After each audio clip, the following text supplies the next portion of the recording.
So I've never really been much of a big Pokemon fan, but I've played Pokemon Go and I've watched the show a couple times and I've always liked the designs and variety of the creatures. I decided to do Pikachu because he's just the most well-known Pokemon and I thought he would be a fun one to make. I started off by cutting out the area where the display would be.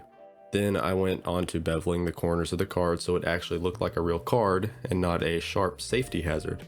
I gave the card some thickness and went on to applying the image of the back of the card to the back of the card, if that makes any sense. The image was flipped the wrong way, so I had to rotate the UV map by 180 degrees to fix the problem.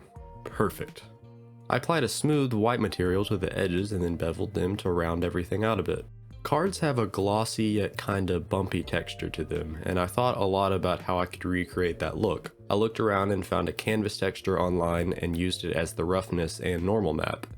And after tweaking some values, I got the look I was going for and was pleasantly surprised that the canvas texture got the job done.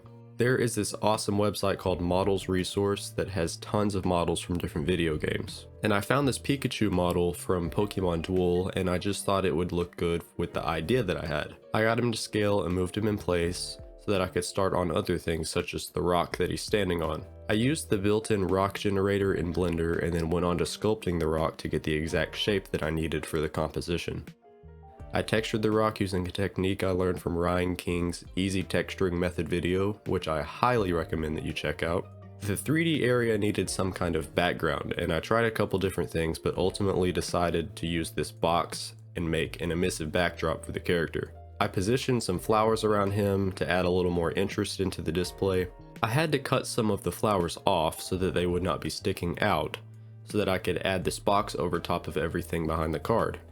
The box is a holdout shader, which basically works as an invisibility cloak. And now that all of that was done, I did some basic spinning animation, rendered everything out, and now it was time to go into compositing everything together and prettying everything up. First, I load up my go-to video editor DaVinci Resolve and bring in the animation of the front of the card, and then the animation of the back. I had to seamlessly merge these two animations together, so I made extra renders of the transitions between the two and added them in between. After adding the transitions, there was this weird artifacting that was going on, where there's a clear line where the two animations were completing each other, and I could not figure out how the heck to fix it, until I was like, oh yeah, just swap the places, and that fixed it. The animation needed a background and I wanted to go plain and simple and just use a bold color on the back. I tried a lot of different colors, but then decided on blue since it complemented the yellow.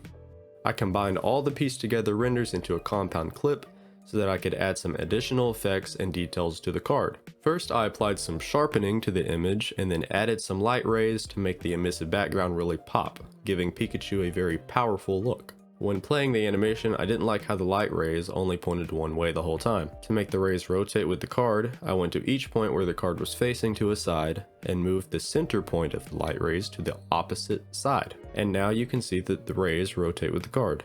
Just a few more adjustments to the brightness and length of the rays and I was happy with the way it turned out. Like the video and let me know if you want a part 2 with a different Pokemon. I was thinking maybe Charizard.